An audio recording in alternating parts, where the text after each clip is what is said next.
Hi friends, my name is Jake. Welcome to Canadian Cutting Edge, and as you saw, this is a TwoSun video. This is the TS268 thumb stud front flipper liner lock G10 14C28N stainless steel. What more do you need to know? Links are below. Go get yourself one. Before I get into this, I want to ask you guys for your help. If you're a TwoSun fan and you know about the early TwoSun knives, the low numbers. I did a review of the TS16, one of the, I think the second or third TwoSun knife that I reviewed. And if you've had one of those, you know that it had those, the screws for the pocket clip are on an angle, and it's a steel pocket clip, generally painted black, and it's kind of ugly. It's not that great. I've got more and more people asking me, where can I find replacement clips for that? And I just don't know. If any of you know where there are replacement clips for that, not the same clips over again, like upgraded clips for the early TwoSun knives, not these, but wouldn't mind knowing that as well, the replacement clips for this knife. But I'm really thinking about the early ones. Please let us know in the comments below. You can include links. If you include a link in a comment, it will not get automatically posted, but it will get sent to me. I just need to take the time to look at it, and I only do that about once every 2-3 weeks. I look at all the comments that have links and stuff in them that YouTube sorts out for me, and then I approve the ones that are legitimate and just delete the other garbage. So it might take a little while for me to reply, but links are very, very much appreciated because it really does help out an awful lot in things like, you know, where to get certain things. If you do that, also leave a comment just with the text information about where they would be and tell me that you left a link, and that way it'll remind me to go check right away to get that out. So thank you so much for your help. We would really appreciate it very, very much. The knife that we're looking at today, I think it only comes in orange. It's a budget knife at White Mountain Knives, $39.99 US for this knife. Take off 10%, $35.99, $36 US for this. That's about 45 Canadian to get this from TwoSun, to get it from White Mountain Knives. AliExpress has it for $53 US, $52.99. If you're very quick, hopefully I can post this video before the auction is done on one of the eBay ones. You can always look on eBay. There's a couple of sellers on eBay. I'll have their names on the screen here. There's two sellers that I respect on eBay. Most of eBay I just stay away from. I've just had too many bad experiences. But there's two sellers on eBay that I like. And there's one doing an auction for this. I know if I tell all of you guys you're going to go there and the price is going to go way up. C'est la vie. Sorry, can't do anything about that. But if you hit the notify me button on White Mountain Knives, then when they get them back in stock, you'll get sent an email and you can buy it. Now, they do sell out on White Mountain Knives very quickly. TwoSun knives just sell out like hotcakes there. So what I do is I hit that notify me button, put in my email address, hit the notify me button for 15, 20 different TwoSun knives. And then once I start seeing emails coming in for TwoSun knives, I know that he's got TwoSun stock. And then I just sort through it every day because it sometimes takes them a few days to stock everything.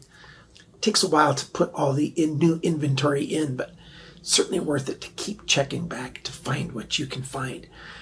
Now, without any further ado, I think I've spent enough time, over 4.5 minutes. Sorry about that, guys. Let's get to the tabletop and take a good look at this.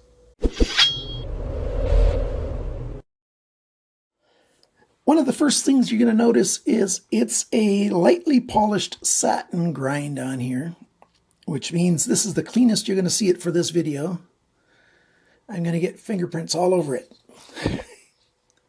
It's just the way my hands, are oily hands, a little oilier than the average.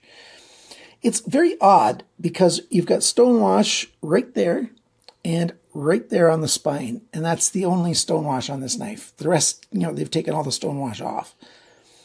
I would like more stonewash, even just on the flats, but preferably everywhere. I like stonewash. So we've got what I'm going to call a clip point blade. That's a straight, it's not a straight back because it's coming down on quite an angle compared to the angle of the spine of the handle. But it's a straight back blade. Forward choil, G10 handle scales. We've got skeletonized liners. Like I said, liner lock. You know, it's a decent knife. Let's look at the size compared to the Ontario Rat 1.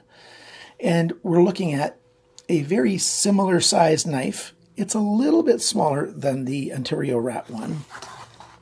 Cutting edge, about 1/4 of an inch, maybe a little over 1/4 of an inch less than the Rat. Oh, we've got street sweepers out back, so you might be hearing a little hum in the background for a little while. Sorry about that. G10 again on both of them. If we line up the end of the handle right there, you know, it's a little bit smaller, but we've got a forward choil here. So there you go. A little bit smaller than the Ontario Rat 1. One thing that I really like about the TwoSun knives is they've got nice hardware. So they've got these flush screws that are very nice. They're good and hard. They almost never get damaged when you take the knife apart. On the pocket clip, they've got some nice hard screws there, but they're button screws, which I don't prefer, but the pocket clip's far enough off that when you put it in your pants, it bottoms out in the pocket every time, so that's just fine. The pocket clip goes flat on the front there, but it's, again, far enough off from the G10 that it never has any problem getting into the pocket. Let's demonstrate that. Wants to come on right there and goes all the way down every single time, no problem. There's lots of room in there. You know, the fabric's got room to play very easily in there. Just a little bit of the knife sticking out. Not bad. It is a bright orange though, so you can dye orange G10, you know, make it a purple or something, a deep blue, a light, I was going to say light black, a dark gray, you know, what have you. You can dye G10. I've never done it though. Maybe I should. Maybe I should dye some G10. I've thought about it a few times and I've wanted to, but haven't done it. Deployment on this knife. This jimping on the back ends as a front flipper, or you can use the thumb studs. And it took me a while to get used to this front flipper. Oh, I'm looking at the screen, so that's why I had a tough time with that. Instead of looking at my thumb, I was looking at the screen. So it flips okay. I love thumb stud knives, so mostly I use this with the thumb stud, and I just deploy it that way.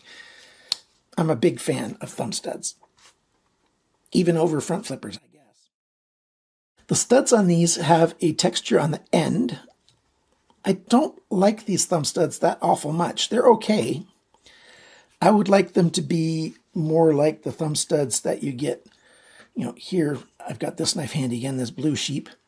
See how there's a texture there? I call that a beehive kind of shape where there's steps up. So your thumb gets engaged on the side of the thumb stud to make it deploy really well. I'm just doing a little bit. It goes just fine if I want to. So I like that texture on there, but whereas this one is just a 90-degree edge right there.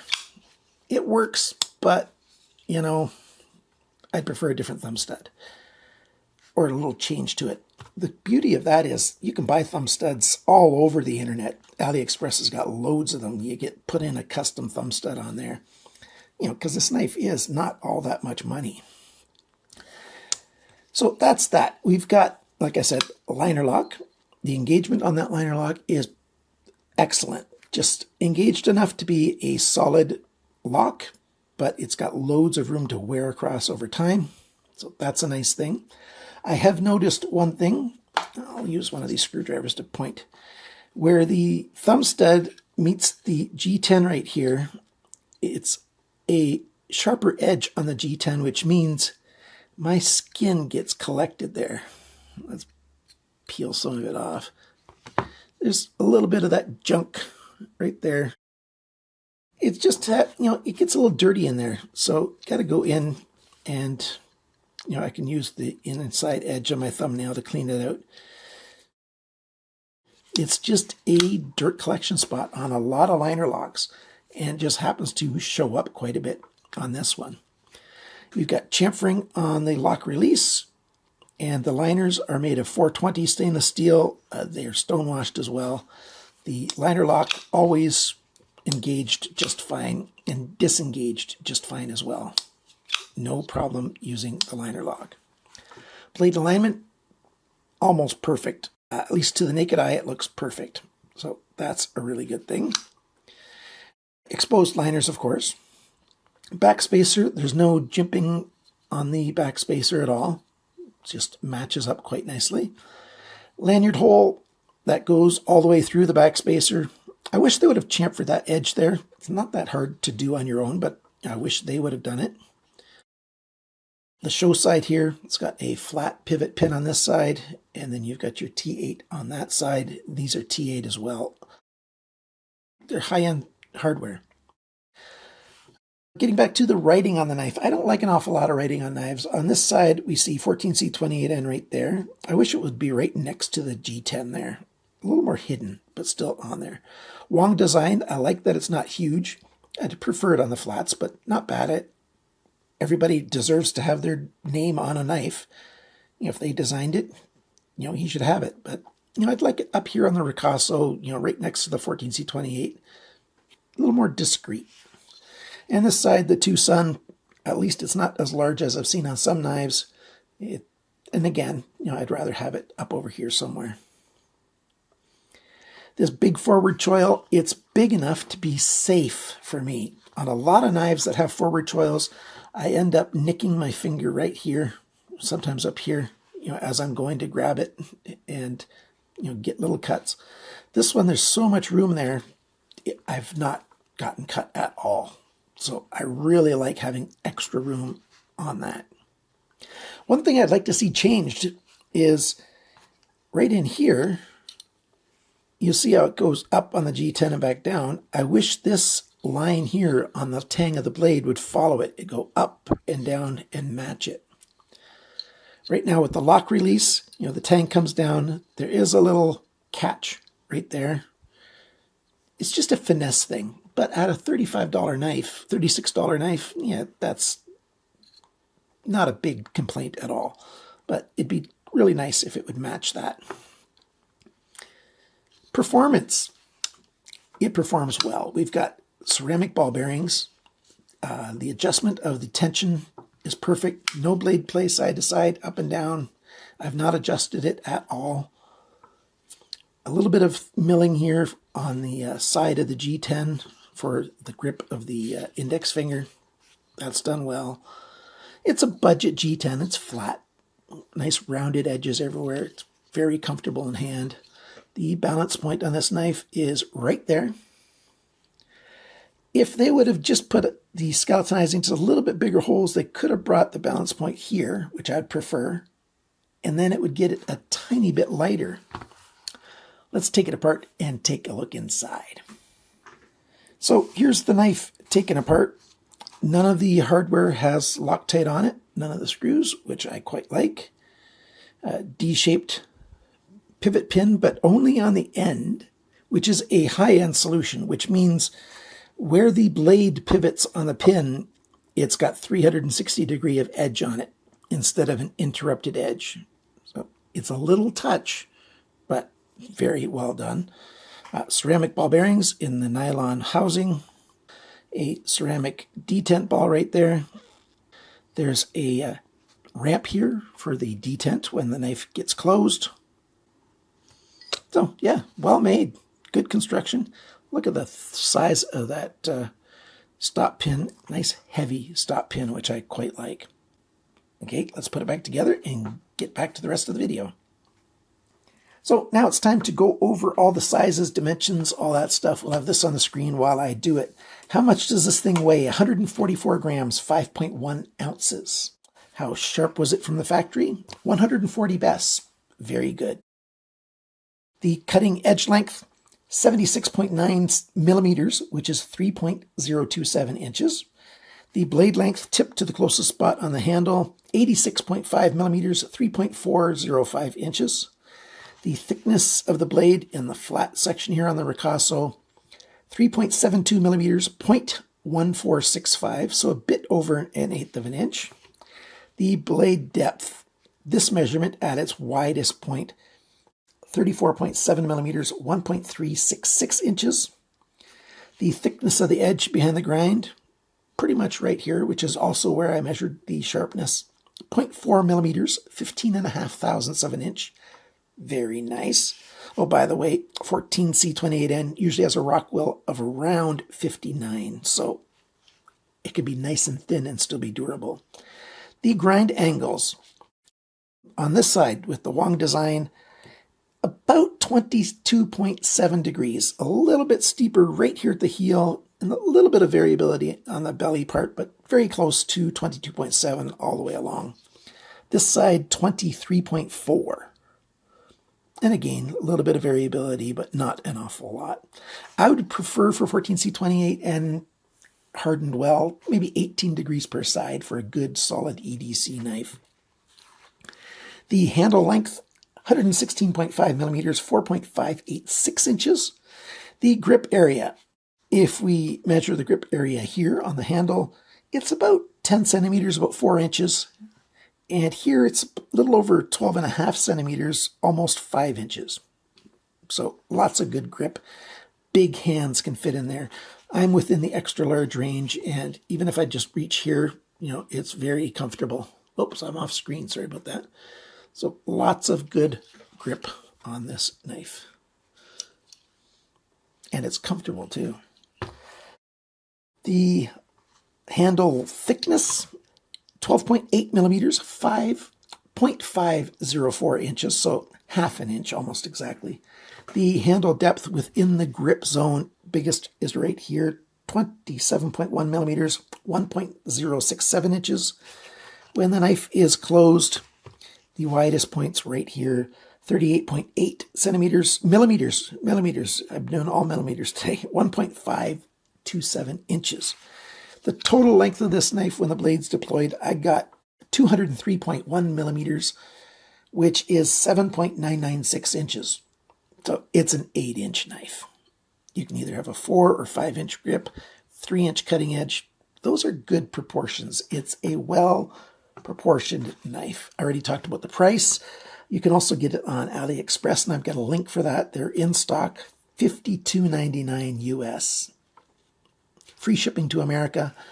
I don't think they'll ship this knife to Canada, and even if they did, there's a chance it would get confiscated.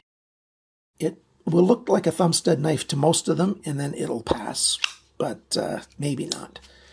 The detent's strong enough that, doing a wrist flick like this, only twice in all my testing did the blade come out. So the detent is nice and snug, and there's a chance that it would pass a Canadian inspection, but when I buy from White Mountain Knives, I've had 0 of those purchases inspected. Well over 200 knives, and they've all come through. So if you're in Canada, White Mountain Knives is the place to shop for knives. The chance is very, very high that you'll get your knives, and the prices are very low compared to most knives in Canada. The odd time you can find a knife in Canada for the same price as it is in the US, but that's not very common. So I buy most of my knives from White Mountain Knives. You can get 10% off with coupon code CCE from there.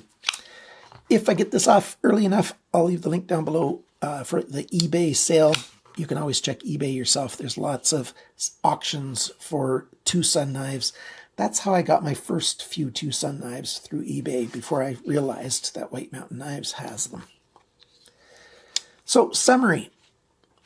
Good design, great price, well made, decent quality materials. Would I make a few changes?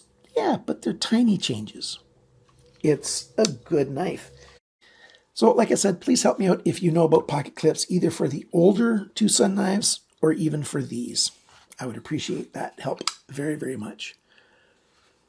Thank you to my Patreon supporters. You guys are awesome. If you'd like to become a Patreon supporter of the channel, I would appreciate it very much indeed. Thanks for liking, sharing, commenting, subscribing, all the good things you guys do for the channel. They really make a difference. clicking that thumbs up or the thumbs down, leaving a 2-word comment. Those things really do help. I appreciate it. And remember, friends, cut towards your chum, not your thumb. Bye for now.